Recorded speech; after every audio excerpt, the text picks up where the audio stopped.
오늘 우리에게 허락하신 하나님의 말씀은 여호수아 3장 1절에서 17절까지의 말씀입니다. 봉독은 7절에서 17절까지 하겠습니다.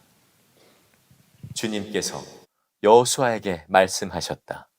바로 오늘부터 내가 너를 모든 이스라엘 사람이 보는 앞에서 위대한 지도자로 세우고 내가 모세와 함께 있던 것처럼 너와 함께 있다는 사실을 그들이 알게 하겠다. 이제 너는 언약궤를 맨 제사장들에게 요단 강의 물가에 이르거든 요단 강에 들어가서 서 있으라고 하여라. 여호수아가 이스라엘 자손에게 말하였다. 이 곳으로 와서 주 당신들 하나님의 말씀을 들으십시오. 여호수아가 말을 계속하였다. 이제 이루어질 이 일을 보고 당신들은 살아계신 하나님이 당신들 가운데 계셔서 가나안 사람과 헷 사람과 히위 사람과 브리스 사람과 기르가스 사람과 아모리 사람과 여부스 사람을 당신들 앞에서 쫓아내신다는 것을 알게 될 것입니다. 온 땅의 주권자이신 주님의 언약궤가 당신들 앞에서 요단강을 건널 것입니다. 이제 이스라엘의 각 지파마다 한 사람씩 12사람을 뽑으십시오.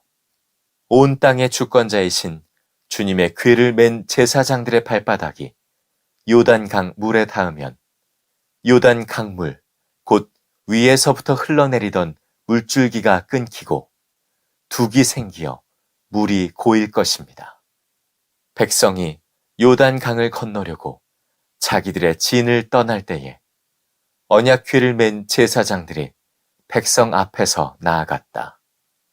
그 궤를 맨 사람들이 요단강까지 왔을 때에는 마침 추수기간이어서 제방까지 물이 가득 차올랐다.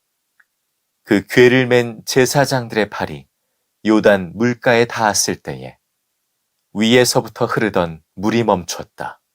그리고 멀리 사르단 근처에 아담 성읍에 둑이 생겨 아라바의 바다, 곧 사해로 흘러가는 물줄기가 완전히 끊겼다. 그래서 백성들은 여리고 맞은 쪽으로 건너갈 수 있었다. 온 이스라엘 백성이 마른 땅을 밟고 건너서 온 백성이 모두 요단강을 건널 때까지 주님의 언약궤를 맨 제사장들은 요단강 가운데의 마른 땅 위에 튼튼하게 서 있었다. 우리가 성경을 읽고 더 깊은 은혜를 받기 원한다면 항상 성경 그 사건 속에 내가 있다는 생각을 하는 일이 참 좋은 방법입니다.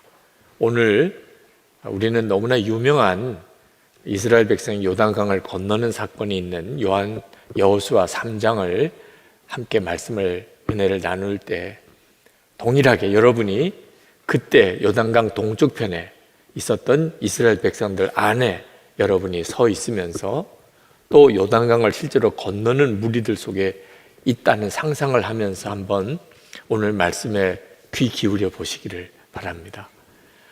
이스라엘 백성들이 가나안 땅 들어가는 일이 참 두려운 일이었지만 정탐꾼의 보고를 듣고 그들에게 믿음이 생겼습니다. 가나안 땅 거민들이 우리를 더 무서워하는구나. 그래서 그들이 가나안을 향하여 행진하기 시작을 합니다. 믿음인 거예요.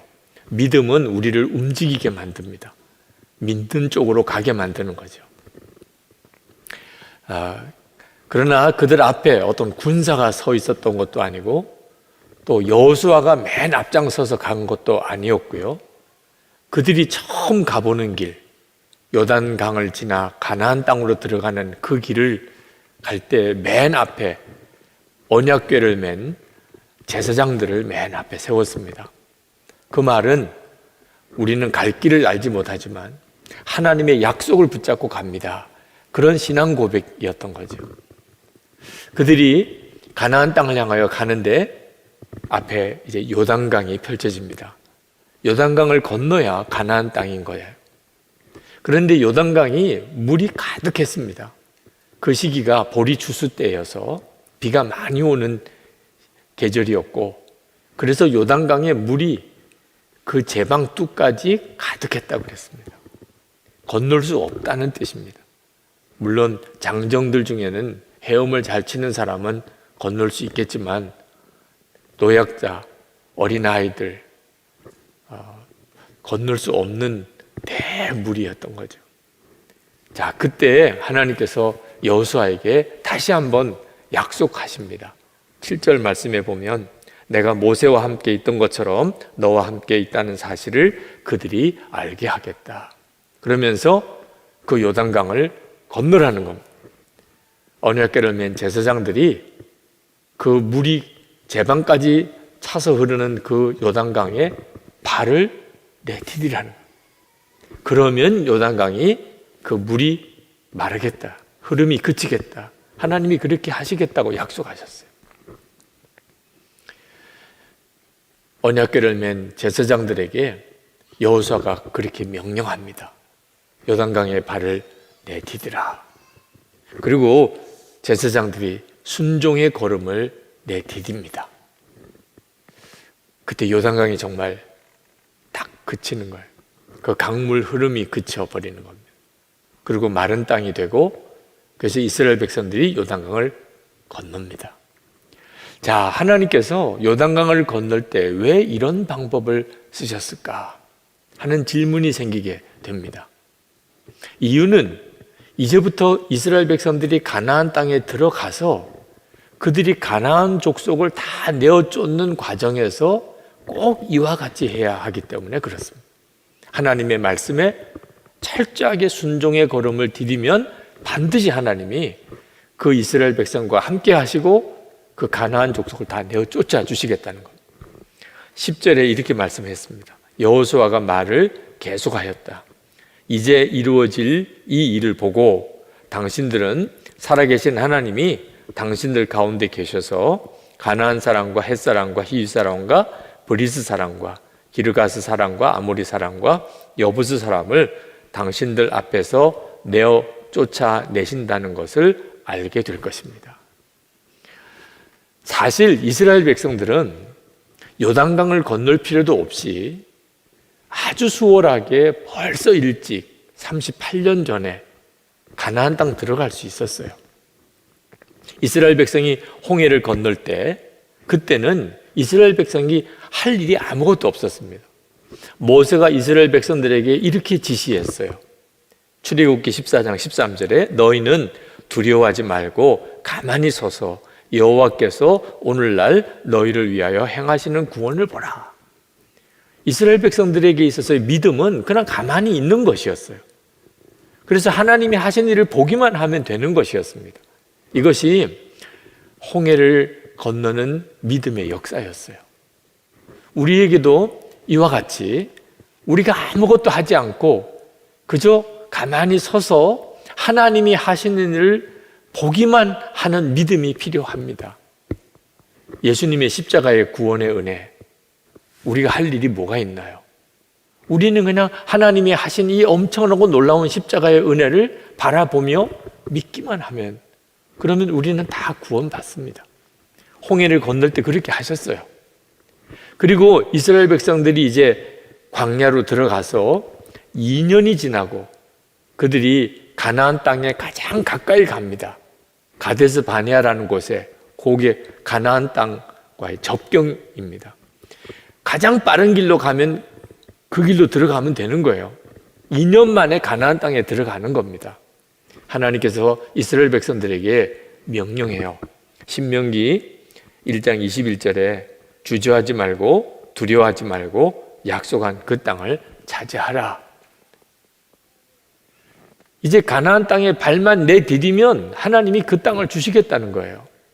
그런데 정탐꾼들이 보고한 내용을 듣고 그 가나안 땅의 거민들은 엄청나게 크고 강하더라. 성읍은 너무나 견고하더라.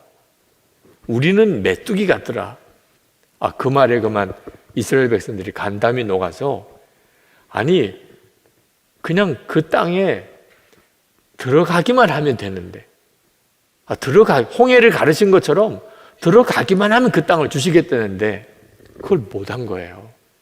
그리고 울고 불고 난리도 아니었어요. 우리 여기서 다 죽었구나. 그리고는 그들은 38년 동안 그 광야를 헤매고 다 죽습니다. 그리고 그 자녀들만 이제 요단강 앞에 온 거예요. 이제 다시 요단강 앞에 온 겁니다. 이 요단강 건너가면 가나안 땅이에요. 하나님께서 먼저 순종의 걸음을 내디디라. 가데사 바네아 때와 똑같아요. 먼저 걸음을 내디디라.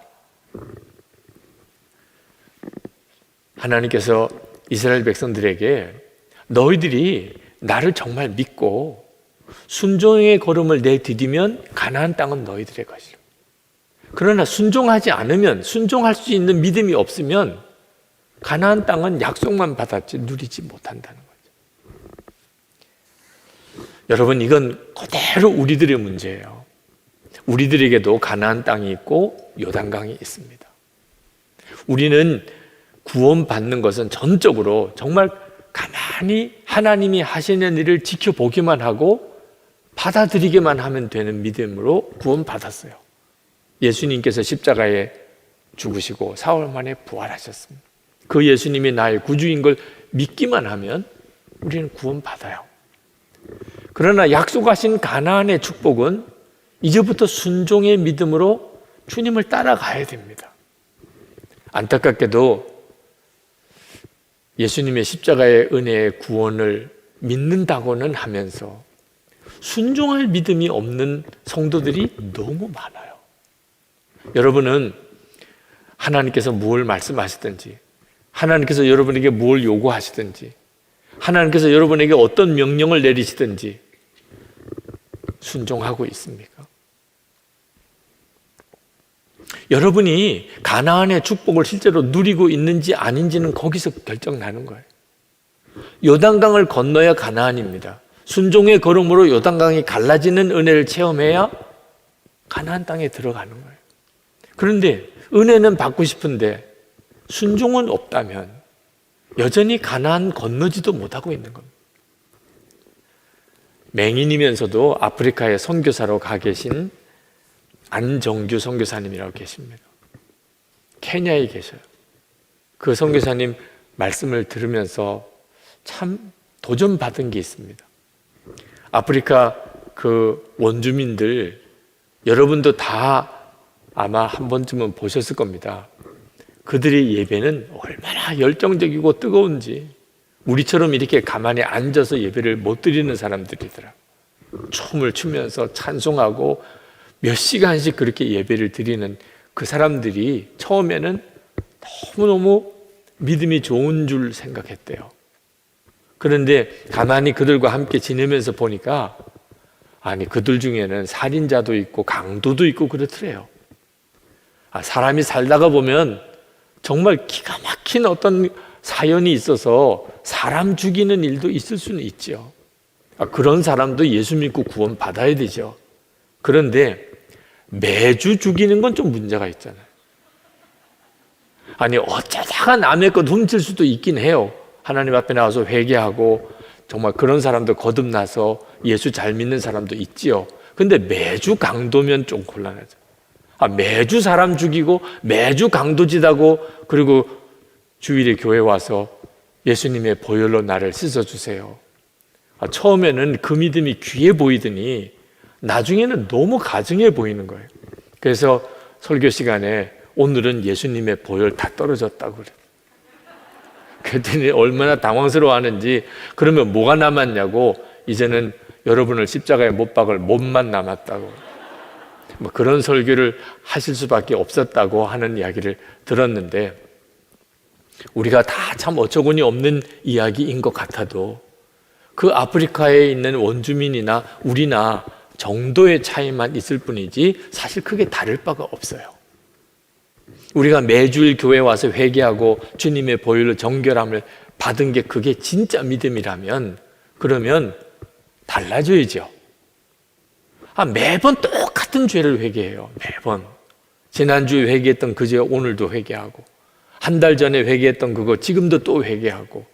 그러면 매주 살인 저지르고 강도짓 하는 그 사람들이나 다를 바가 뭐 있나요? 순종은 없고 은혜는 받고 싶고, 이런 사람은 아직 요단강도 못 건너간 사람입니다.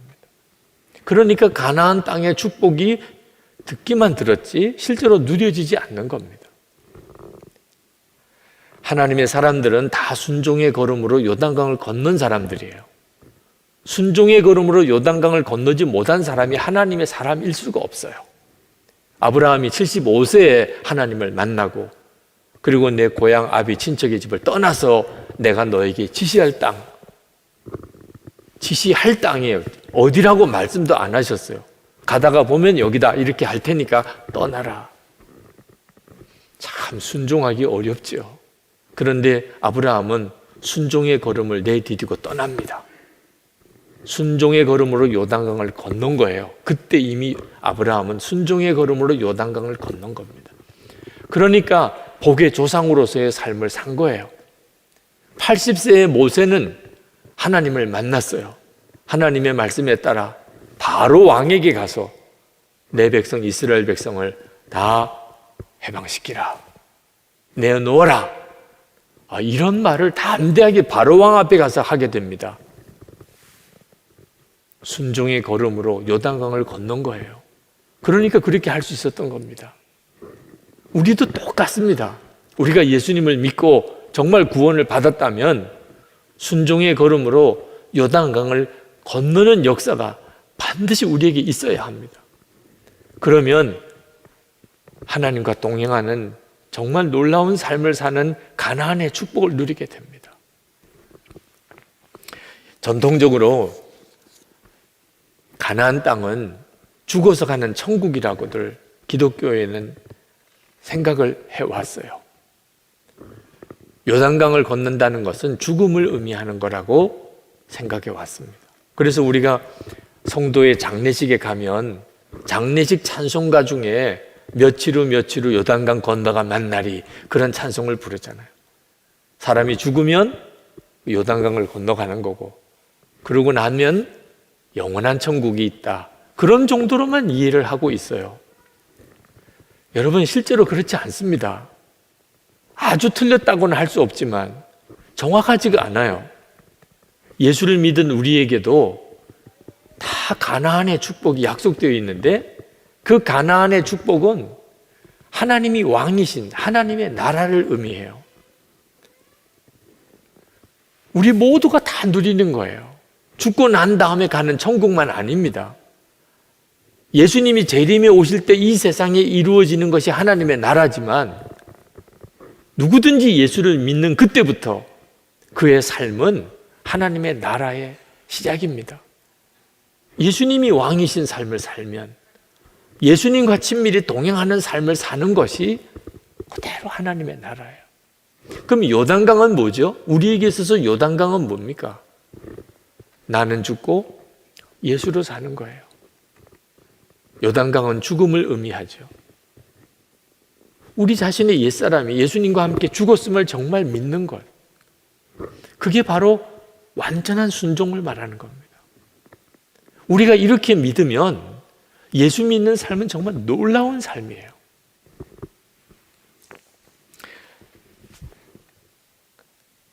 여러분의 일상의 삶 속에서 나는 죽고 예수로 사는 순종의 삶을 사는 것은 정말 중요해요.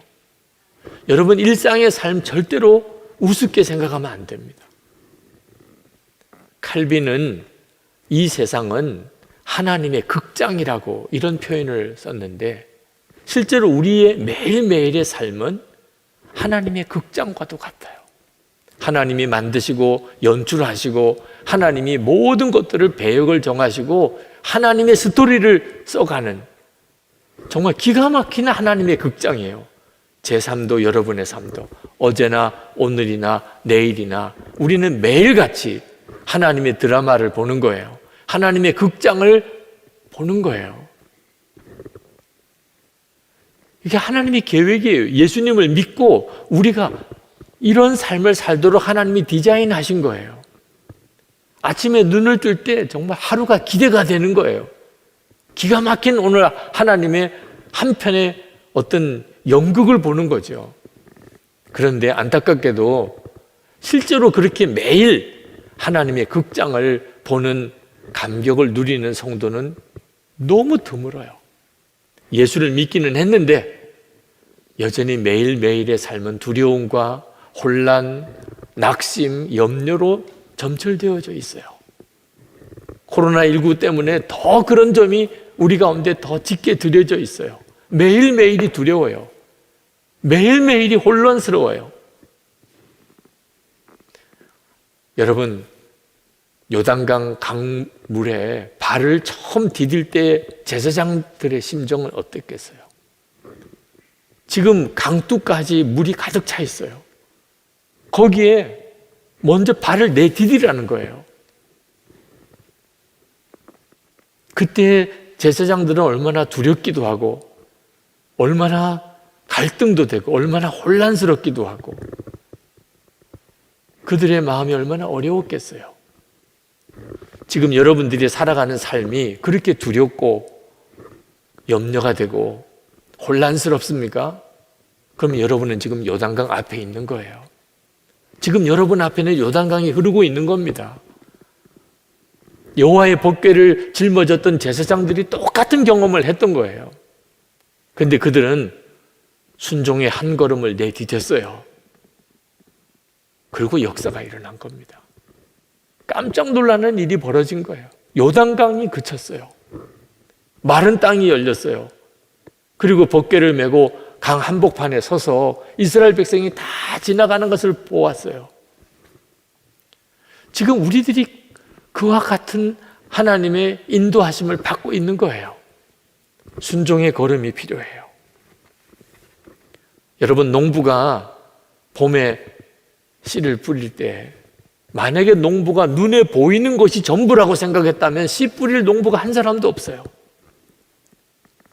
지금은 비록 날씨가 쌀쌀한 봄이지만 이제 막 겨울을 지난, 그러나 이제 곧 여름이 오고 가을이 온다는 거예요. 지금 농부의 눈에 보이지 않지만 농부는 알지요. 그런 걸 믿음이라고 하는 거예요. 믿음으로 뿌리는 거예요, 봄에. 그리고 가을에 실제로 거두는 거죠. 예수 믿는 우리의 믿음의 삶, 순종의 삶이 그와 꼭 같은 거예요. 지금 내 눈에 보이는 것대로만 하면 아무것도 못하지요. 근데 예수님이 길이세요. 예수님 그분이 나와 함께 계시면 그것으로 충분한 거예요. 주님이 말씀하시면 순종할 뿐이에요. 우리에게 지금 필요한 것은 말 한마디라도 내가 하고 싶은 말을 하는 게 아니고 주님이 하라고 하는 말, 예수님의 마음을 품고 주님이 하라고 하는 말, 그 말을 하는 이런 순종이 필요한 거예요. 집에서 가족들끼리도, 여러분이 일터에서 전혀 하나님을 모르는 사람하고 거기서 함께 일을 한다 하더라도 말 한마디, 얼굴 표정 하나, 행동 하나까지도 오직 순종함으로만 하는 거예요. 그러면 요단강이 갈라지는 역사를 경험한다니까. 몇 주 전에 금요 성령 집회 때 밤에 부르는 찬송을 하나님이 기뻐하신다, 그 말씀을 전했어요. 그 후에 어느 분이 인터넷으로 예배를 드리신 분이 메일을 보내오셨어요. 그분은 음란에 사로잡혀 있었다고 했었습니다. 예수를 믿고 구원은 받았는데 음란에 사로잡혀 있는 것이 얼마나 참 영적으로 비참한 일이겠습니까? 마음속에 다시 음란한 생각이 확 치밀어 오르는데 그때 번개같이 두 가지 생각이 들더래요. 이런 음란에 탐닉하는 것은 순간적인 즐거움이지만 성령께 순종하는 것은 영원한 기쁨이라. 그리고 밤에 부르는 찬양을 하나님이 기뻐하십니다. 그래서 그분이 자기가 힘들 때 은혜 받았던 찬송을 부르기 시작한 거예요. 마음속에는 음란한 생각이 확 치밀어, 항상 그러면 음란에 무너졌대. 근데 찬송을 부르기 시작한 겁니다. 그가 불렀던 찬송가 가사가 참 귀하더라고요. 나 비록 넘어지며 흔들리지만 내 주 안에 거하며 나를 붙드시니 내 생각을 주께로 돌리고 주시는 평강의 옷을 입습니다. 비록 음란한 생각으로 이게 찬송인지 아닌지 본인도 헷갈릴 정도이지만 분명한 것은 찬송하라 하시는 성령의 감동이 자기 안에 있었다. 그래서 순종하고 찬송을 부르기 시작하다가 자기도 모르게 왈칵 눈물이 쏟아지더래요. 음란에 사로잡혀 음란한 일을 저지르던 자가 지금 내가 찬송을 부르고 있는 거예요. 그런데 더 마음에 놀라운 것은 그럼 내가 부르는 그 찬송을 누가 듣겠어요? 근데 우리 하나님이 들어주시더라. 늘 음란에 넘어지기 잘하는 그런 내가 부르는 찬송도 하나님이 귀 기울여 오직 그분이 내 찬송을 들으시는 분이더라. 한참을 울면서 찬송을 못했다는 거예요. 여러분, 지금도 순종의 한 걸음으로 요단강을 건너는 사람이 많습니다. 여러분이 진짜 주님은 역사하시나 내 삶에도 기적이 일어나나 순종의 한 걸음을 통해서 경험하시게 돼요.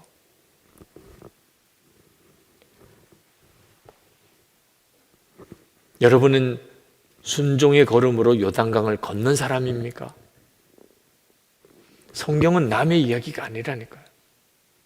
여러분이 진짜 성경 속에 들어가서 여러분이 이 성경의 주인공이 되어야 합니다.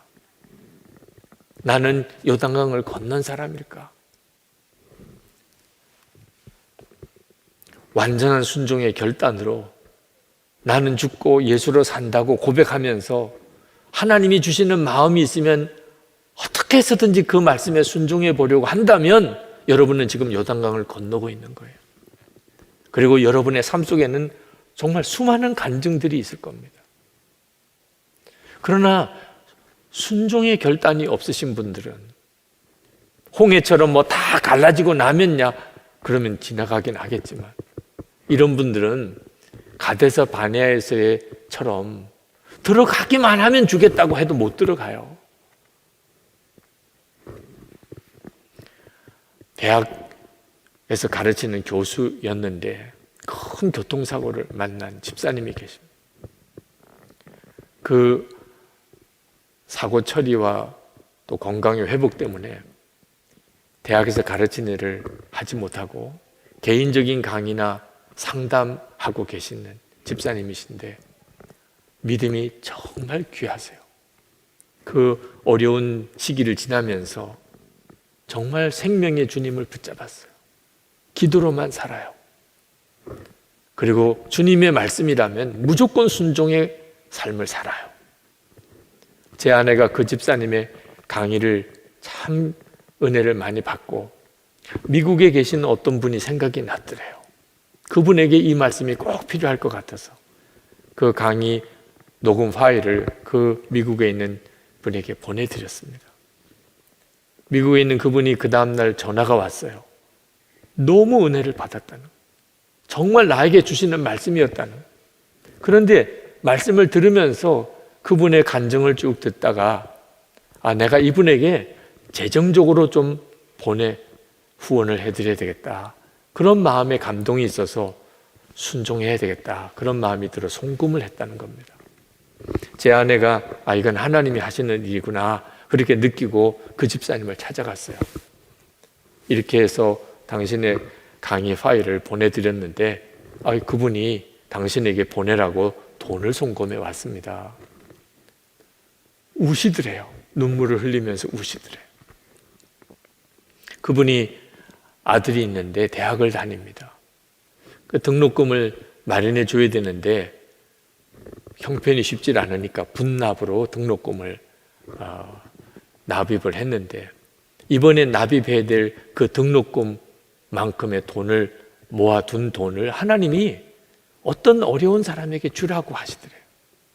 이게 아들 대학 등록금인데 하나님의 마음이 워낙 강해서 그분에게 돈을 주었대요.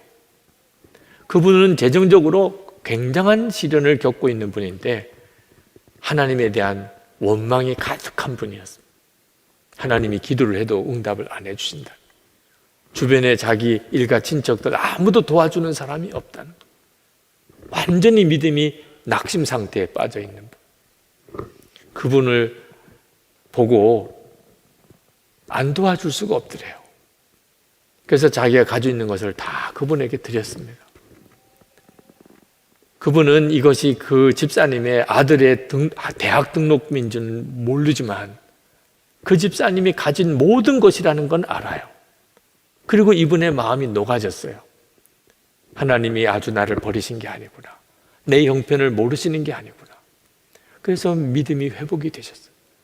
그런데 정작 아들 등록금이 문제인 거죠. 이제 등록 날이 바로 앞에 왔는데 하나님은 도대체 어떻게 하시려고 하실까?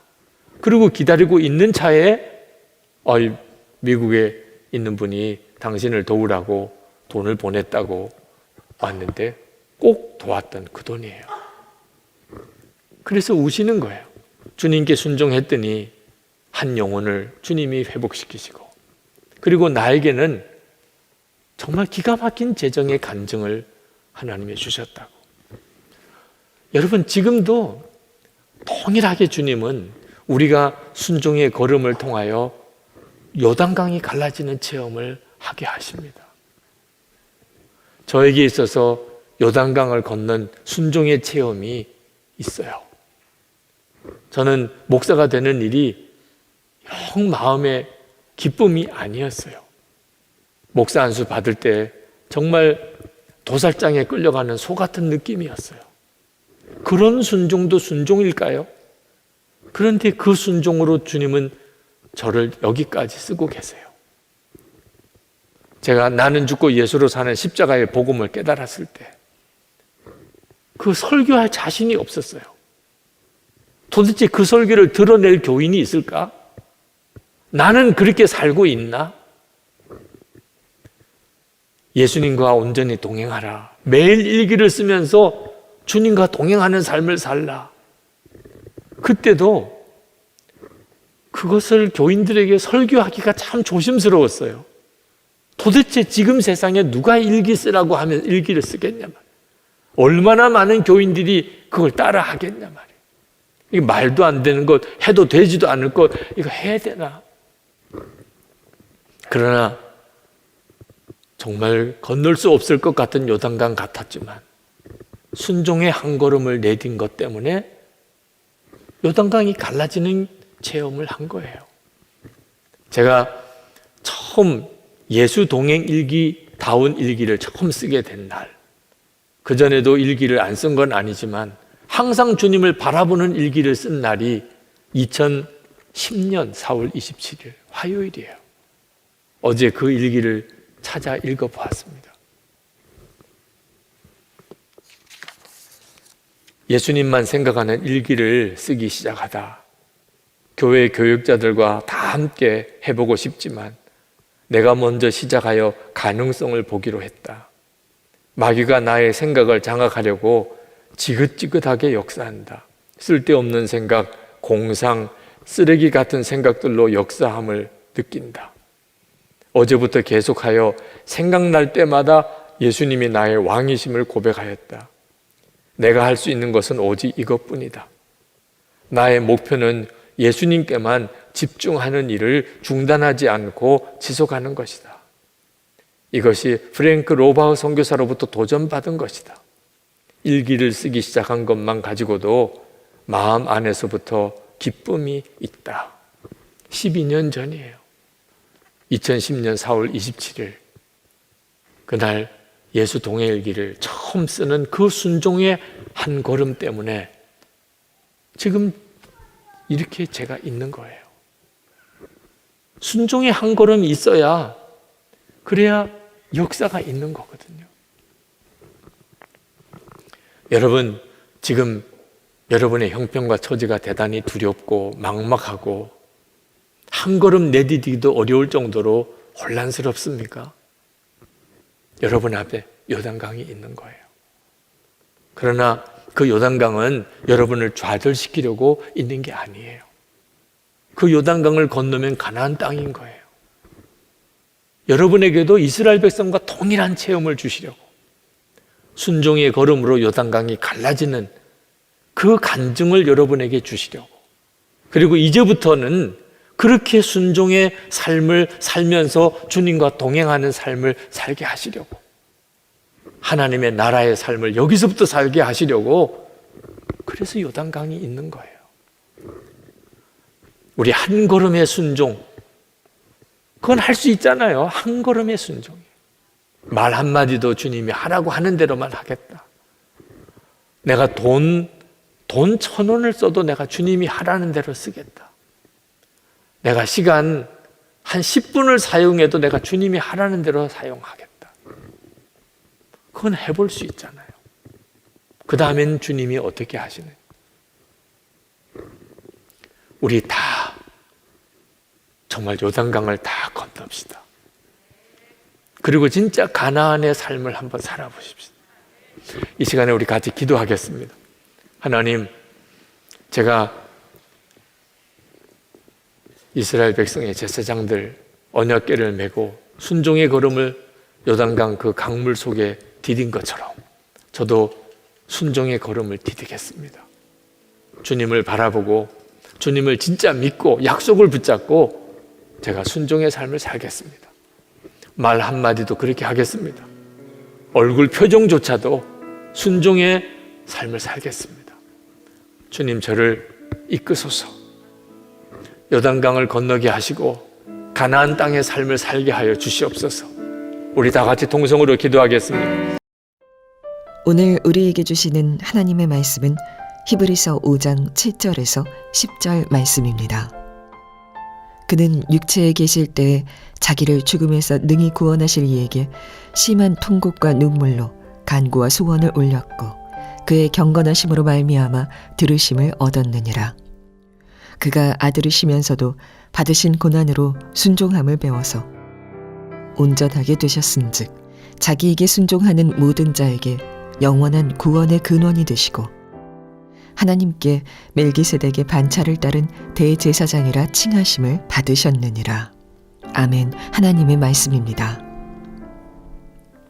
자, 새해 첫 주일 말씀을 여러분들과 나누려고 합니다. 지난 송구영신 예배 때 드렸던 말씀처럼 예수 그리스도 안에서 새로운 삶을 올해 사시게 되기를 축복합니다. 2020년은 충격과 혼란의 한 해였습니다. 그러면 2021년은 모든 것이 다 좋아질까? 그렇게 장담할 수 없습니다. 아마 더 어려워질 거라는 예측을 하는 분들도 많습니다.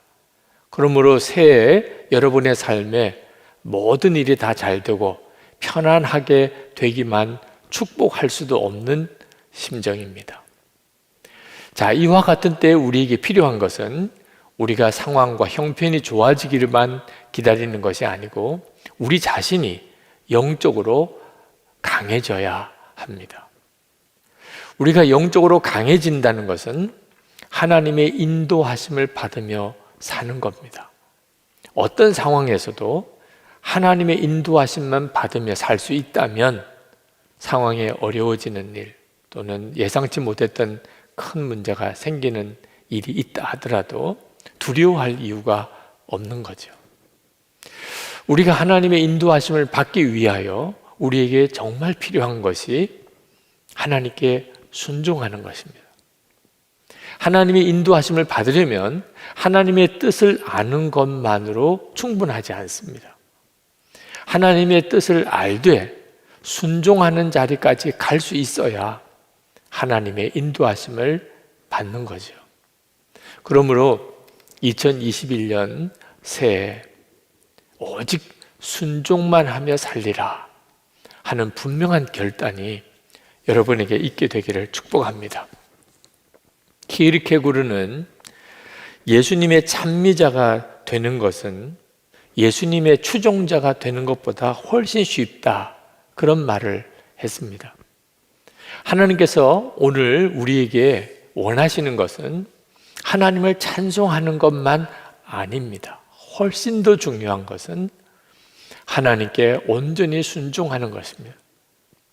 우리가 하나님께 순종할 수 있어야 어떤 상황에서, 어떤 형편에서도 우리가 능히 이겨낼 수 있고 그 가운데서 하나님의 영광을 돌려드릴 수 있을 것이기 때문에 그렇습니다.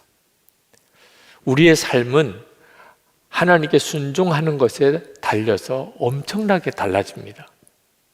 성경에 아주 대조적인 두 사람이 나오는데 한 사람은 사울 왕이고 또 한 사람은 다윗 왕입니다. 이 두 사람의 삶의 차이는 한마디로 말하라면 순종에 있습니다. 사울 왕이 아말렉과 전쟁을 할 때 하나님께서 사무엘을 통하여 그 아말렉의 모든 살아있는 것을 다 진멸하라고 명령하셨습니다. 근데 사울 왕은 그것을 아주 소홀히 받아들인 것 같습니다. 아각 왕을 생포해서 끌고 오고 많은 소와 양떼들을 그냥 죽이지 않고 끌고 왔습니다. 명분은 하나님께 제사하겠다는 거죠. 그러나 그 일로 인해서 하나님은 엄청난 후회를 하십니다. 사울을 세운 것에 대하여. 사무엘은 밤잠을 자지 못하고 기도합니다. 그런데도 사울 왕은 자기가 뭘 잘못했는지 몰랐습니다. 그래서 결국은 사울 왕은 하나님으로부터 버림을 받게 됩니다. 그런데 다윗 왕은 그는 정말 온전히 순종의 사람이었습니다. 나발이라는 사람이 자기를 모욕했을 때 다윗이 얼마나 분이 났으면 나발과 그 무리들을, 가족과 함께하는 종들을 다 죽이겠다고 가다가 그 나발의 아내 아비가일이라고 하는 여인이 막아서서 그렇게 하지 마십시오.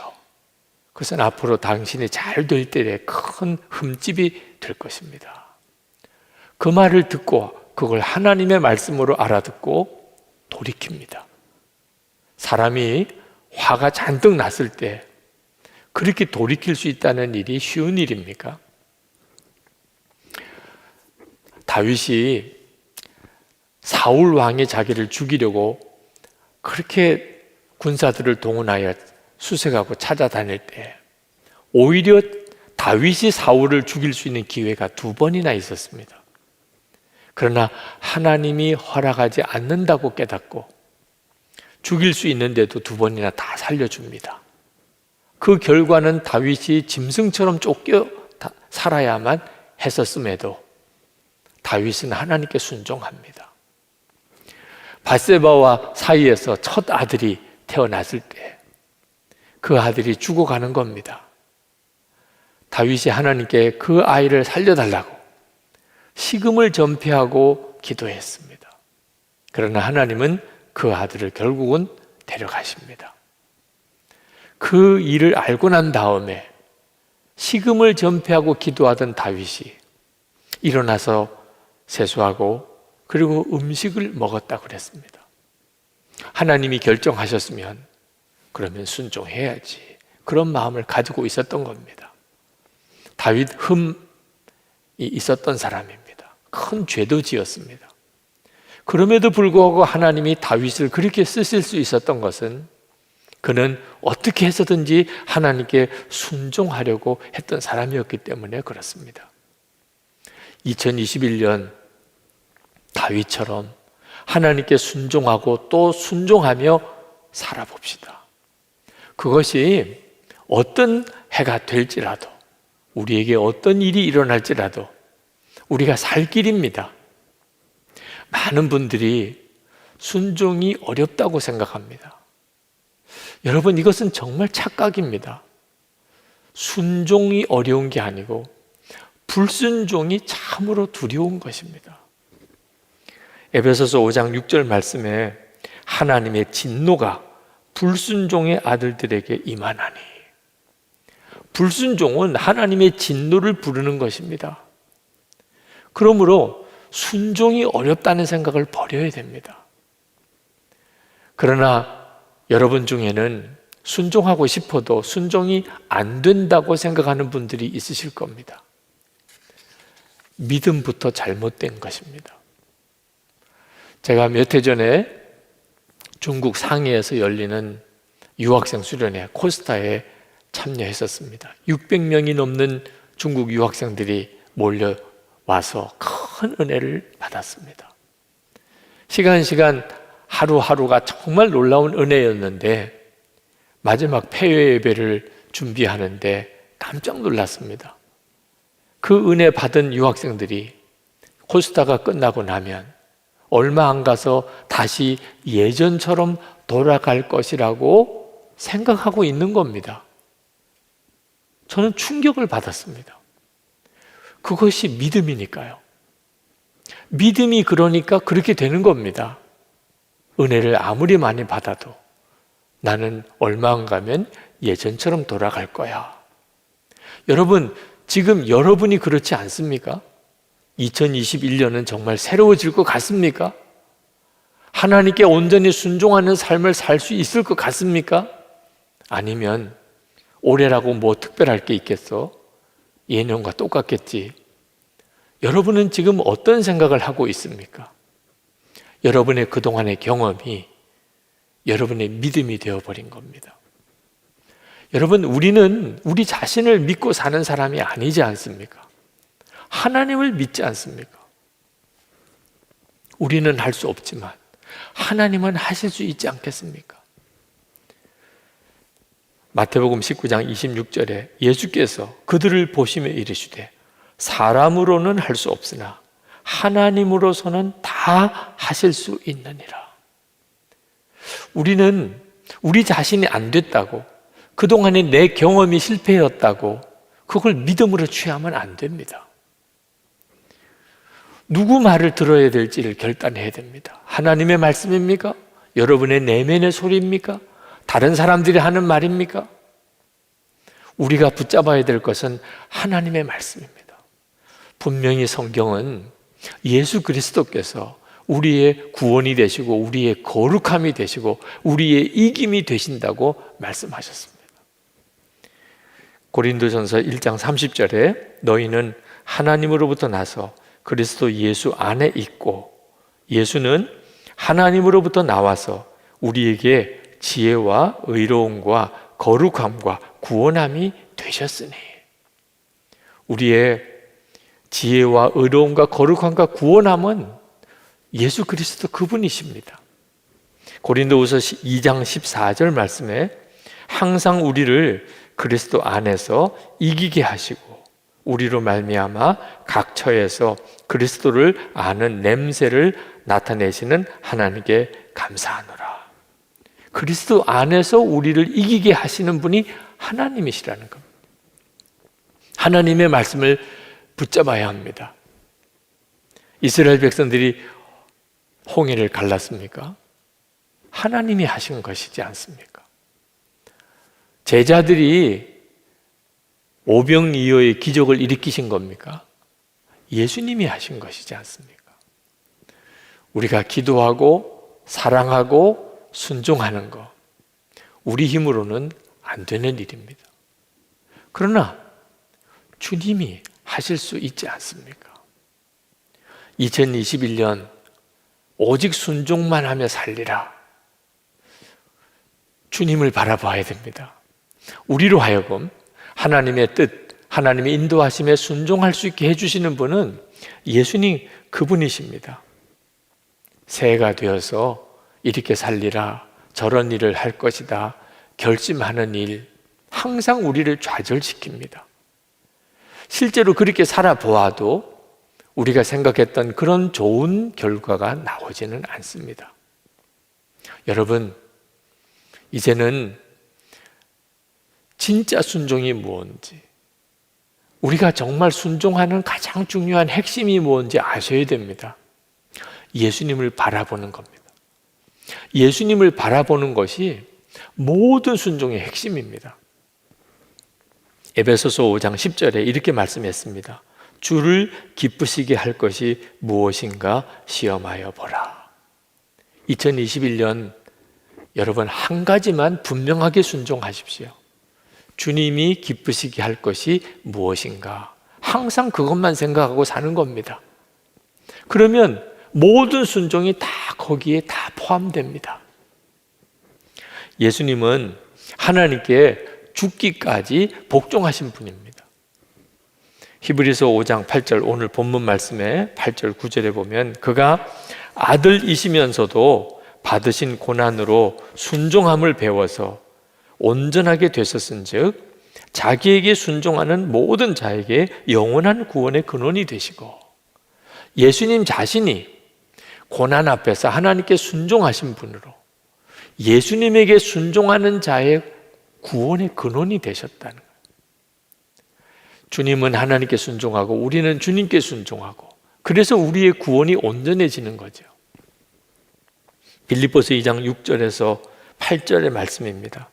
그는 근본 하나님의 본체시나 하나님과 동등됨을 취할 것으로 여기지 아니하시고 오히려 자기를 비워 종의 형체를 가지사 사람들과 같이 되셨고 사람의 모양으로 나타나사 자기를 낮추시고 죽기까지 복종하셨으니 곧 십자가에 죽으심이라. 예수님 그분이 하나님께 죽기까지 복종하신 분입니다. 이것이 십자가의 복음입니다. 그러므로 우리가 예수님을 바라본다는 것은, 항상 주님을 바라보고 주님과 동행한다는 것은 그 자체가 완전히 하나님께 순종하는 삶을 말하는 것입니다. 2021년 오늘이 3일입니다. 1월 3일. 지난 이틀 동안 여러분의 삶을 이끌어 갔던 것은 무엇이었습니까? 아마 여러분 중에는 벌써 좌절에 빠진 분이 있으실 겁니다. 새로워진 게 없다는 거죠. 하나님 앞에서 순종하는 삶을 못 살았다고 생각이 되실 겁니다. 여러분, 그렇다면 이제 진짜 주님을 믿으시기 바랍니다. 순종하게 해주실 분도 주님이시니까. 시편 119편 35절에서 37절 말씀으로 기도해 보십시오. 세번역 성경으로 제가 읽어드리겠습니다. 내가 주님의 계명들이 가리키는 길을 걷게 하여 주십시오. 내가 기쁨을 누릴 길은 이 길뿐입니다. 내 마음이 주님의 증거에만 몰두하게 하시고 내 마음이 탐욕으로 치닫지 않게 해 주십시오. 내 눈이 헛된 것을 보지 않게 해 주시고 주님의 길을 활기차게 걷게 해 주십시오. 여러분, 새해에는 요 구절을 따로 여러분 떼서 기록을 해두거나 또는 출력을 해서 항상 기도를, 이 말씀을 읽고 기도를 시작하십시오. 항상 주님을 바라보고 주님의 말씀에 귀 기울이고 살게 해 주십시오. 그리고 매일 하루를 시작하는 것입니다. 그럼 여러분이 알게 됩니다. 여러분의 삶이 순종의 삶이 되어가고 있다는 것을. CCC의 김윤건 목사님 돌아가셨습니다만 저는 신학교 다닐 때 그분이 쓴 컬럼을 읽고 큰 충격을 받았었습니다. 그때는 그 목사님의 그 심정, 그 주님을 향한 갈망이 다 제 것이 아니었습니다. 잘 이해하기 어려울 수도 있었던 말씀이었습니다. 근데 지금은 그 목사님의 그 고백이 구구절절 제 것이 되었습니다. 제가 한번 읽어드리겠습니다. 나는 내 무의식과 꿈속까지 예수 의식화가 된 골수 예수장이이고 싶다. 나도 성몽이나 식몽, 개꿈 같은 것을 꾸기도 하지만 내 많은 꿈속에 예수가 있고 40일을 금식기도 할 때도 밥 먹는 꿈보다 예수 꿈을 더 많이 꾸었다. 일생에 2번 의식이 죽었다 깨어난 경험이 있는데 그때도 나는 예수의 의식 속에 깨어났으며 나의 언어의 대부분이 예수를 설교했고 내가 쓴 수천 통의 편지와 길 가며 쓰고 밥 먹다 쓰고 자다 일어나 쓴 글도 예수이며 내 딸들을 위해 써놓은 한 줄 유서도 예수님을 사랑하라는 것이며 내 묘비명도 예수일 것이다. 예수는 나의 주, 나의 하나님이라는 신앙의 순도는 100%이고 싶다.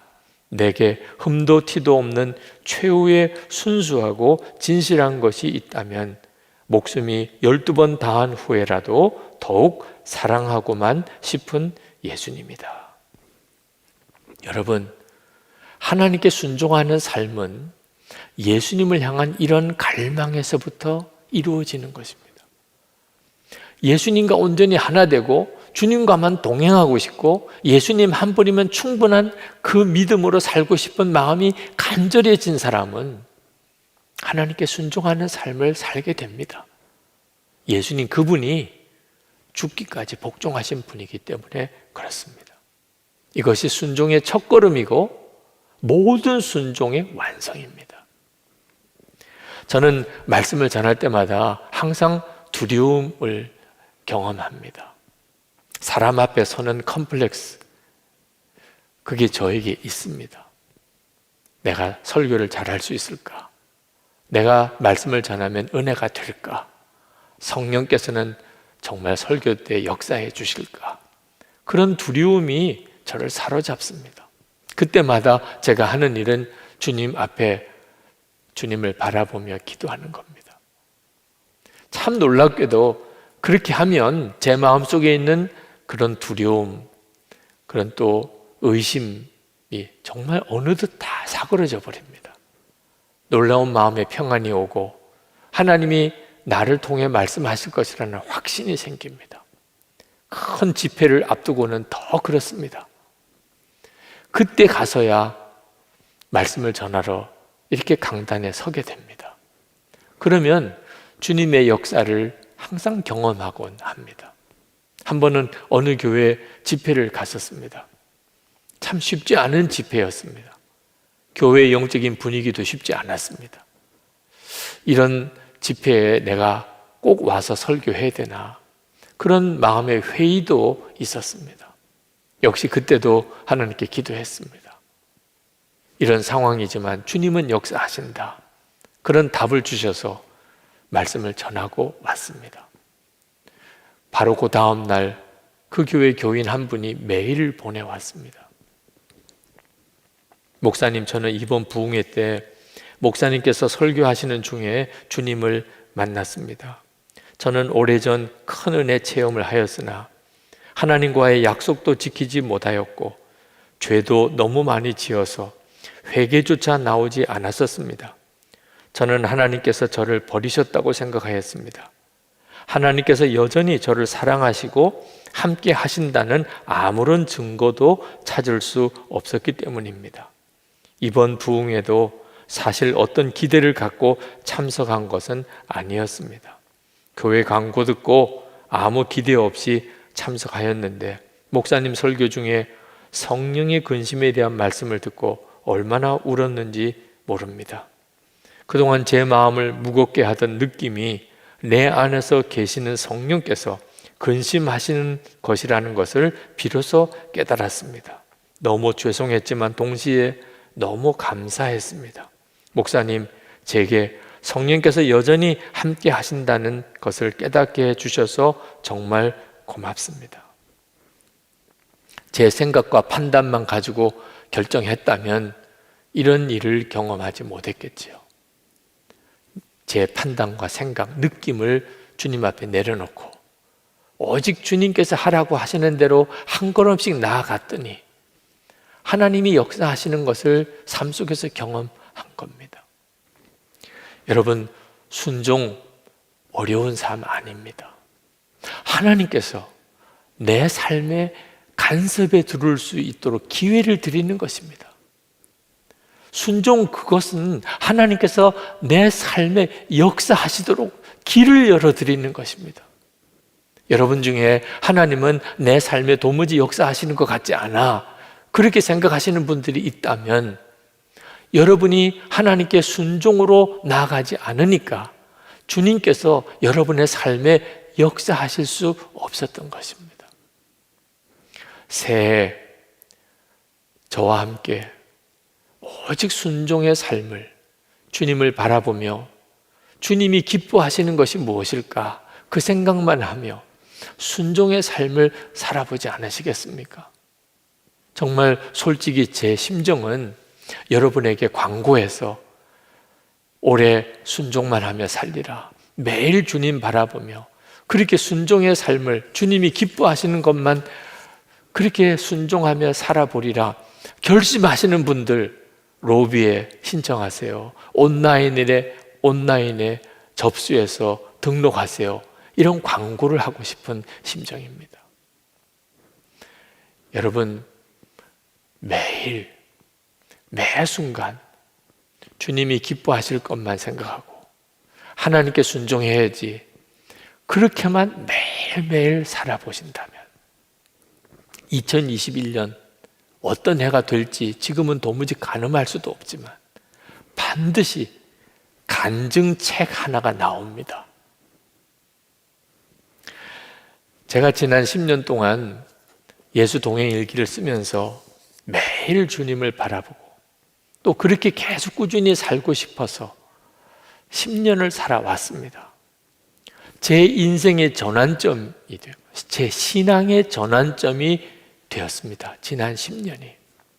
저는 솔직히 제가 70이 넘어서면 나는 얼마나 추한 삶을 살까?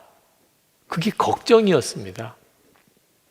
말이 많은 고집장이가 되지는 않을까? 권위주의자가 되지는 않을까?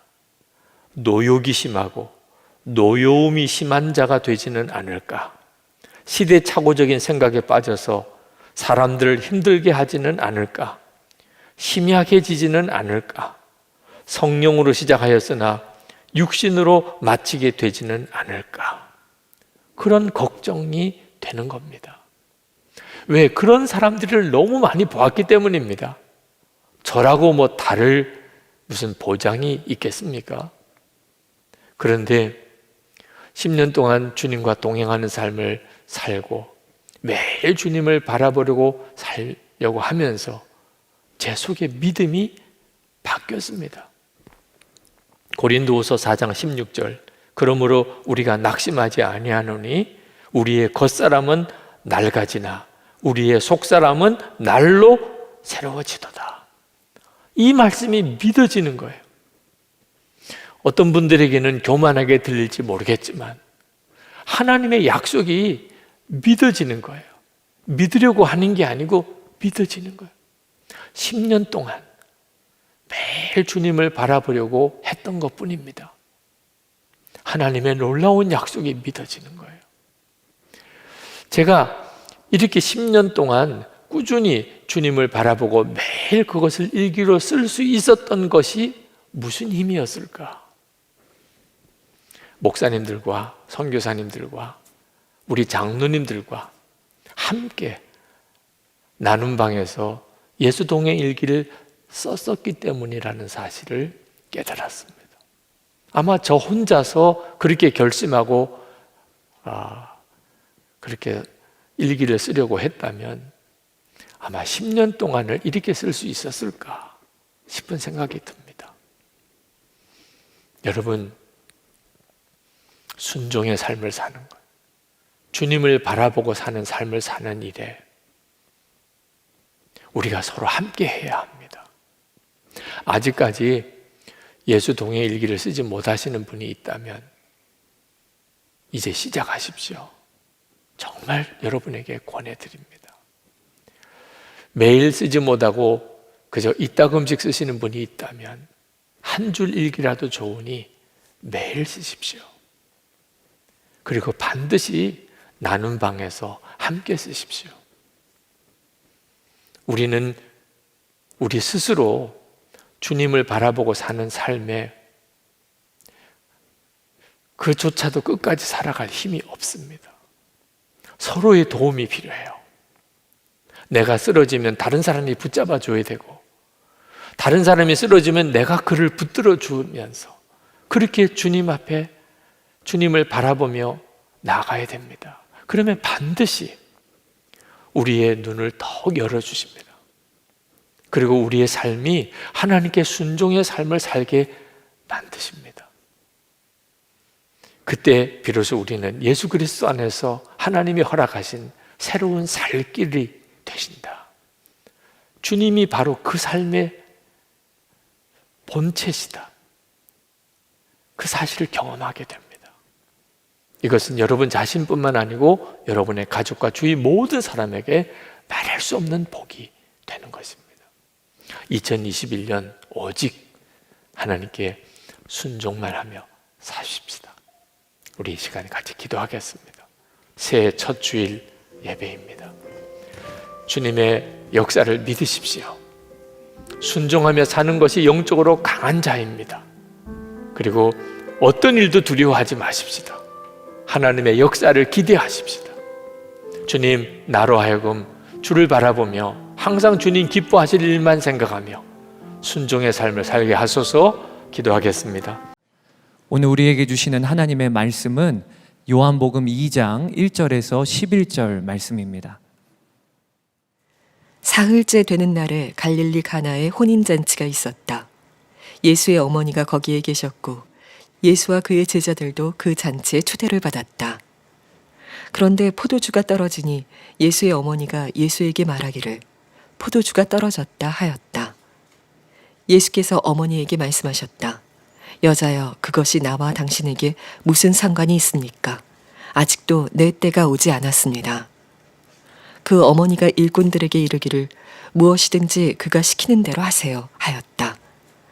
그런데 유대 사람의 정결 예법을 따라 거기에는 돌로 만든 물항아리 6이 놓여 있었는데 그것은 물 2-3 동이들이 항아리였다. 예수께서 일꾼들에게 말씀하셨다. 이 항아리에 물을 채워라. 그래서 그들은 항아리마다 물을 가득 채웠다. 예수께서 그들에게 말씀하시기를 이제는 떠서 잔치를 맡은 이에게 가져다 주어라 하시니 그들이 그대로 하였다. 잔치를 맡은 이는 포도주로 변한 물을 맛보고 그것이 어디에서 났는지 알지 못하였으나 물을 떠온 일꾼들은 알았다. 그래서 잔치를 맡은 이는 신랑을 불러서 그에게 말하기를 누구든지 먼저 좋은 포도주를 내놓고 손님들이 취한 뒤에 덜 좋은 것을 내놓는데 그대는 이렇게 좋은 포도주를 지금까지 남겨두었구려 하였다. 예수께서 이 첫 번 표징을 갈릴리 가나에서 행하여 자기의 영광을 드러내시니 그의 제자들이 그를 믿게 되었다. 늘 설교해 오지만 설교할 때마다 사실 두렵고 떨리고 긴장도 됩니다. 근데 어떤 설교는 막 하고 싶은 설교도 있습니다. 오늘 설교가 정말 막 하고 싶은 설교에 해당된다고 그렇게 생각이 듭니다. 교우들에게 빨리 이 말씀을 좀 전해야 되겠다, 그런 마음이 간절합니다. 우리가 예수 그리스도 안에서 누리는 정말 말할 수 없는 복음을 함께 나눌 수 있는 시간이라고 생각이 되기 때문에 그렇습니다. 예수님께서 첫 번째 기적을 행하신 것이 오늘 본문의 내용입니다. 가나 혼인잔치집에 예수님과 제자들이 초청을 받아 가서 예수님의 어머니 마리아와 함께 있는데 그 집에 포도주가 떨어졌습니다. 잔치가 중간에 그만 다 망쳐버리게 되는 큰 어려움이 생겼는데 그때 예수님의 어머니 마리아가 예수님에게 이 집에 포도주가 떨어졌다 하고 알려주었어요. 예수님께서 그 집 종들에게 그 돌 항아리, 손발을 씻는 정결 결례를 행하는 그 물 항아리에다가 물을 부으라고, 그리고는 그 물을 떠다가 연회장에게 갖다 주라고 했는데 그 물이 포도주가 된 겁니다. 최상품의 포도주가 된 거죠. 이 기적이 예수님이 첫 번째 행했던 기적인데 이 기적을 요한복음은 표징이라고 그렇게 표현을 했습니다. 이 표징이라고 하는 표현은 그냥 기적이 아니고 예수님이 그리스도이신 것을 믿게 해주는 사건이다. 이런 기적을 보니까 예수님이 그리스도시구나, 그런 의미가 있는 사건이라는 거예요. 그리고 누구나 예수님을 그리스도로 믿으면 그의 삶에 이런 기적이 일어난다, 그런 의미가 있는 사건이라는 거죠. 자, 그런 뜻에서 오늘도 예수님을 믿는, 예수님을 구주로 믿고 영접하는 모든 사람의 삶 속에는 물이 포도주가 되는 기적이 일어나게 되어 있습니다. 자, 이렇게 말씀을 드리면 여러분 중에는 난 아닌데 이런 생각을 하시는 분들이 있으실 거예요. 저도 예수를 믿으면 누구나 다 물이 포도주가 되는 것 같은 삶의 기적이 일어난다는 것을 선뜻 동의하기 어려웠어요. 왜? 그런 일이 내게 일어났다고 생각이 안 들었기 때문입니다. 근데 여러분, 예수님 믿고 우리에게 어떤 기적이 일어났는지를 스스로 잘 몰라서 그렇지 실제로는 물이 포도주가 되는 기적이 우리 모두에게 일어났습니다. 우리는 영원히 죽어 지옥에 갈 수밖에 없는 죄인이었어요. 그런 사람이었습니다. 그런데 예수님을 믿고 예수님의 십자가의 보혈로 우리의 모든 죄가 다 씻음을 받았습니다. 그리고 하나님의 자녀가 되고 영생을 얻었습니다. 뿐만 아니고 예수님께서 우리 안에 거하시게 되었습니다. 하나님의 성전된 자가 된 거죠. 물이 포도주가 된 거잖아요.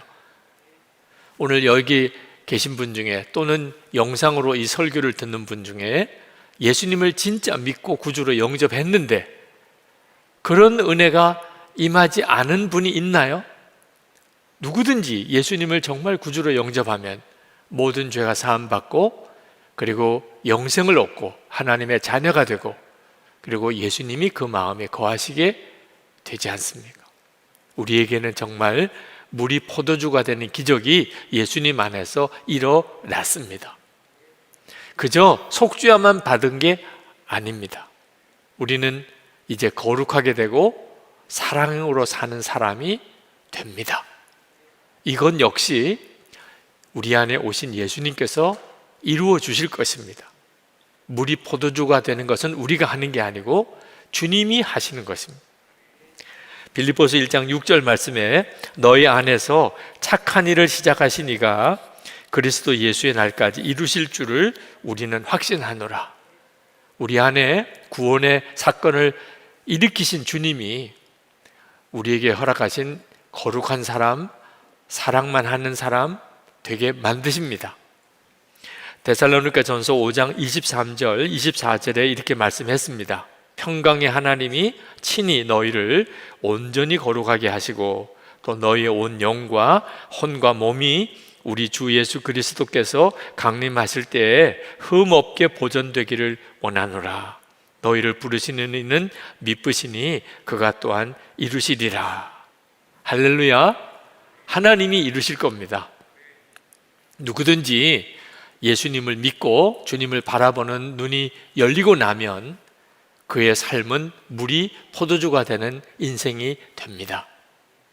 옥스퍼드 대학 신학 수업 과정에 시험 보는 날 질문이 하나 주어졌는데 예수님께서 물을 포도주로 만드신 이 기적이 종교적인 의미로는 어떤 의미가 있겠습니까?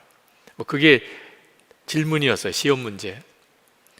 신학생들이 열심히 그 풀이를 하고 있는데 한 학생은 전혀 답안을 쓰지 않고 눈을 감고 가만히 앉아 있는 것을 보고 시험 감독하는 교수님이 정말 속이 터지는 것 같았습니다. 근데 시험 끝날 때가 다 되어서 여전히 한 줄도 쓰지 않으니까 한 줄이라도 쓰라고 그렇게 권했어요. 그렇지 않으면 빵점이니까 한 줄이라도 쓰면 점수를 줄 수 있지 않느냐.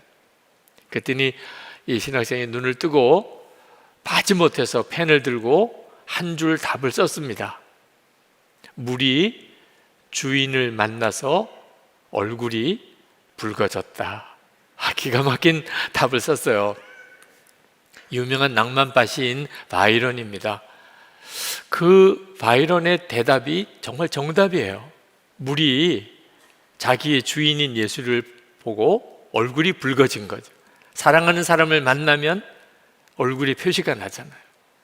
우리가 진짜 나의 생명, 나의 구주이신 예수님을 정말 만나게 되면 우리의 삶은 물이 포도주가 되어버립니다.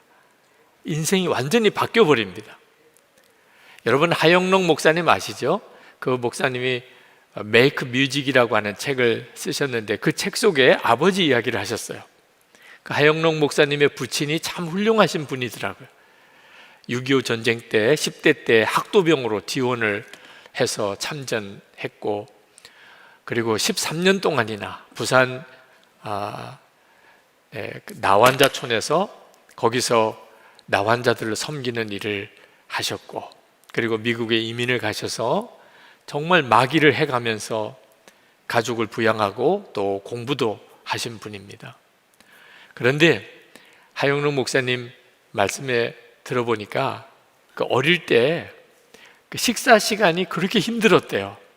아버님이 그런 험한 세월을 사셔서 그런지 굉장히 엄격하시고, 그리고 불같이 화를 내실 때가 많으셨다는 겁니다. 그래서 밥을 먹을 때는 온 가족들이 다 긴장을 한답니다. 나중에 이제 아버님에 대해서 듣고 보니까 어린 시절에 부모님으로부터 따뜻한 사랑을 못 받고 자라셨던 거예요.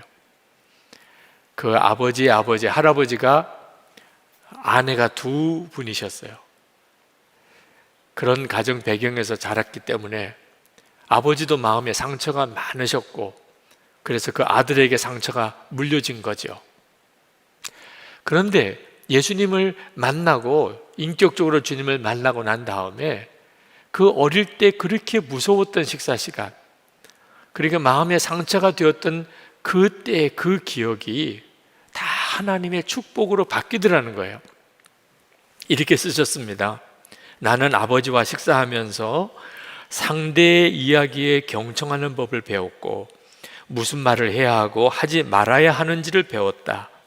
말해야 할 때와 말하지 말아야 할 때, 울어야 할 때와 웃어야 할 때, 사랑해야 할 때와 훈련해야 할 때를 배웠던 것이다. 예수님을 바라보는 눈이 뜨이고 나면 내 마음의 큰 상처도 다 하나님의 복으로 바뀌어버립니다. 예수 믿고 산다는 것은 정말 놀라운 일이에요. 그런데 여전히 예수님을 믿고도 마치 잔치집에 포도주가 떨어진 것 같은 난감한 상황만 경험되지, 물이 포도주가 되는 기적을 경험하지 못하는 분들도 현실적으로 많습니다.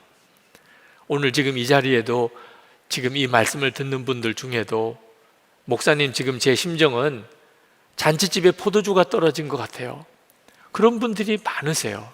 그렇다면 한번 진지하게 여러분 자신의 삶에 예수님을 영접은 했지만 예수님이 진짜 주님이 아니시고 손님으로만 계신 것은 아닌지 한번 점검해 봐야 됩니다. 이 가나 혼인 잔치집에 물이 포도주가 되는 기적이 일어나기 전에 먼저 포도주가 떨어졌는데 예수님이 계실 때 그런 일이 일어난 거예요. 그러니까 예수님이 계시다고 항상 그런 기적만 일어나는 게 아니라는 거죠. 예수님이 계신 자리에서도 포도주가 떨어지는 일이 일어나는 거예요. 여러분이 그런 일을 겪을 때 이상하게 생각하지 마셔야 됩니다.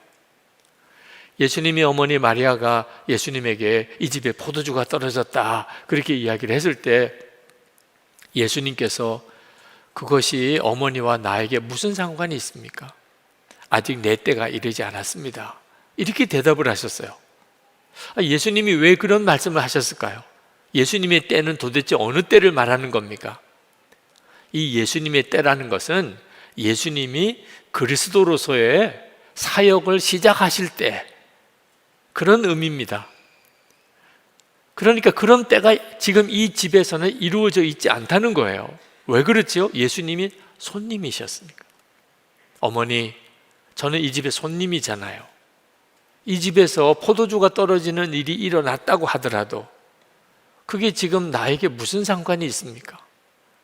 여기서는 제가 아무것도 할 수 없어요, 어머니. 그런 뜻인 거예요.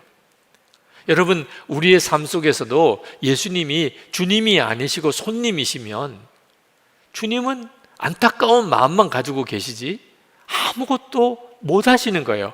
안 하시는 게 아닙니다.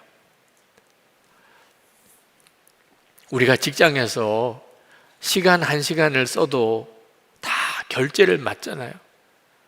직장에서 돈 하나를 써도 다 결제를 맡아야 쓸 수 있는 거잖아요. 내가 주인이 아니니까. 우리가 예수님을 진짜 주님을 하고 고백한다면 우리의 삶도 그렇게 해야 하는 거예요. 시간을 쓰든 돈을 쓰든 항상 우리에게는 결제해주는 주인이 계신 거예요. 주님이 하라고 하시는 대로, 주님이 쓰라고 하는 대로 그렇게 사는 것이 예수님을 주님으로 영접한 자예요. 만약에 우리가 시간도 내 마음대로, 돈도 내 마음대로 그렇게 쓰고 있다면 예수님은 나에게 아주 귀중한 분이긴 하지만 손님이신 거예요. 여러분, 이 일이 바뀌어야 합니다. 그렇더라도 우리 주님이 진짜 내 안에 계시다면 내가 어려움을 겪을 때 강제로라도 역사를 해 주셔야 맞잖아요. 주님은 그렇게 하고 싶으세요, 정말. 그렇지만 그렇게 하실 수 없는 주님의 마음도 여러분이 아셔야 합니다. 여러분, 운전을 처음 배운 초보자가 차를 운전해 가다가 아주 복잡한 주차장에 차를 주차하려고 그러는데 도무지 자기 실력으로는 주차가 안 되는 겁니다. 뒤에 차들은 쫙 밀려서 빵빵거리기만 하지. 그때 이 사람이 그냥 울면서 나를 좀 도와주세요, 나를 좀 도와주세요 한다고 도와줄 수 있나요? 어떻게 해야 그 사람을 도와줄 수 있죠? 브레이크를 잡고 운전대에서 내려와야, 그래야 그 차를 잘 주차해 줄 수 있잖아요. 여러분 자신이 여러분의 인생의 운전대를 꽉 붙잡고 소리 지르고 아무리 울고 밤을 새며 도와달라고 해도 도와주실 수 없는 거예요. 예수님께서 정말 주인 되셔야 비로소 우리 인생에는 물이 변하여 포도주가 되는 역사가 일어나는 겁니다. 9절 말씀에 보니까 잔치를 맡은 이는 포도주로 변한 물을 맛보고 그것이 어디에서 났는지 알지 못하였으나 물을 떠온 일꾼들은 알았다 그랬습니다. 물을 떠온 일꾼들은 순종해 봤거든요. 실제로 자기들이 순종했거든요. 그동안 항아리에 물을 담고 그 물을 떠다가 연회장에게 갖다 주었거든요. 그러니까 자기들은 알아요, 이 일이 어떻게 일어난 건지. 우리도 예수님을 진짜 믿고 순종의 삶을 살아보면 세상 사람 다 예수님을 부정해도 여러분은 알아요, 물이 변하는 기적이, 포도주로 바뀌는 기적이 지금도 일어나고 있다는 사실을. 지난 주일에 젊은이 교회 총회가 열렸습니다. 근데 여호수아 대표인 원지연 자매가 간증을 했어요. 참 은혜가 되었습니다. 제가 요약해서 읽어드리겠습니다. 작년 여호수아 대표로 콜링 받았을 때 부끄럽지만 저는 제가 하나님께서 택하실 수 있는 가장 합당한 사람이라고 생각했습니다. 제가 여호수아 공동체에서는 윗또래이고 2년간 기획위원도 경험했으니 저를 사용하시는 것이 가장 편할 것이라고 말입니다.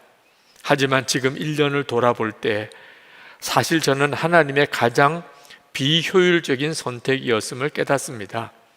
하나님께서는 저를 통해 일하시기 위하여 매번 저를 설득하셔야 했습니다. 제가 이전에 해봤는데 그건 안 될 거예요. 그렇게 말고 이렇게 하면 더 좋아요.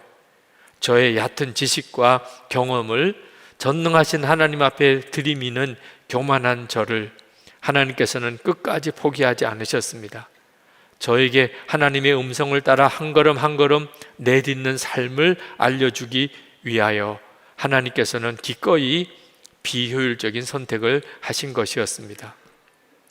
저는 여호수아 대표 자리로의 부르심을 하나님께서 사랑하시는 젊은이 교회를 세워내라는 사명이라 생각했습니다. 그러나 1년이 지난 지금 전혀 다른 고백을 하게 하십니다. 하나님께서는 교회를 세우기 위해 저를 사용하시는 것이 아니라 연약하여 매번 하나님을 외면하는 저 한 사람을 세우기 위해 교회를 사용하신 것입니다. 저를 향해 언제나 변함없는 사랑을 부어주시고 저를 위해 기꺼이 비효율적인 선택을 감내하신 하나님께 감사드립니다. 이 원지연 자매를 통해서 지금도 주님을, 예수님을 믿고 그리고 순종해 보려고 하는 사람을 통해서 물이 포도주가 되는 역사와 기적이 계속 경험됩니다. 성도 여러분, 이미 여러분 안에 물이 포도주가 되는 기적이 일어났음을 믿으시기 바랍니다. 이것이 중요해요. 이미 내 안에 물이 포도주가 되는 기적이 일어났다. 이 믿음에서부터 순종이 나오는 거예요. 예수님의 어머니 마리아가 예수님을 믿었기 때문에 그 집에 포도주가 떨어졌을 때 예수님에게로 가서 포도주가 떨어졌다는 사실을 알린 겁니다. 그리고 예수님이 어떤 역사를 반드시 하실 것을 믿었기 때문에 그 하인들에게 예수님이 시키는 대로 하라고 지시했던 거예요. 예수님께서 그 하인들에게 항아리에 물을 채워라, 이제는 떠서 잔치를 맡은 이에게 가져다 주어라, 그렇게 종들에게 말씀하실 때 그 종들이 예수님께서 이제는 정말 주인의 자리에 계시다고 믿고 그대로 순종했더니 그제서야 물이 포도주가 되는 기적이 일어난 거예요. 지금 성령께서는 오늘 말씀을 통하여 저나 여러분에게 그 예수님의 어머니가 하인들에게 했던 말, 무엇이든지 그가 시키는 대로 하세요, 그 말씀을 지금 우리에게 하고 계신 거예요. 무엇이든지 예수님이 시키는 대로 하세요. 순종은요, 절대로 부담스럽고 어려운 일 아닙니다. 그건 은혜요, 축복이에요. 우리가 예수님을 믿고 예수님을 영접했으니까 순종하는 삶을 살 수도 있는 거예요. 여러분의 삶에 포도주가 떨어진 잔치집 같은 그런 분위기입니까? 그러면 낙심하지 마세요. 이제 가나 혼인 잔치집의 기적의 전반부가 이루어진 거예요. 할렐루야, 축하합니다. 포도주가 떨어진 걸 축하합니다. 그 포도주가 떨어졌으니까 물이 포도주가 되는 기적이 일어난 거잖아요. 이제 정신 똑바로 차리고 이제는 그 집의 종 하인들이 했던 것처럼 예수님께서 뭐라고 말씀하시는지 그대로 순종하는 삶을 살기만 하면 되는 거예요. 철드니 무덤 앞이라는 말이 있더라고요. 여러분, 이렇게 살고 싶으세요? 다 살고 난 다음에 가서야 물이 포도주가 되는 그런 기적의 삶을 내가 살 수 있었는데, 그렇게 살고 싶으세요? 진짜 그렇게 살아봐야 되잖아요. 예수님을 믿으셨다면. 그렇다면 이제 1년만이라도, 1년만 하라는 건 아니에요. 계속 하라고 그러니까 너무 부담스러워 하니까 1년만이라도 한번 예수님을 진짜 믿고 그리고 주님께 순종하는 삶을 한번 살아보기 바랍니다. 그러면 반드시 여러분의 삶 속에, 여러분의 삶에 물이 포도주가 되는 기적이 일어났다는 고백을 하시게 돼요.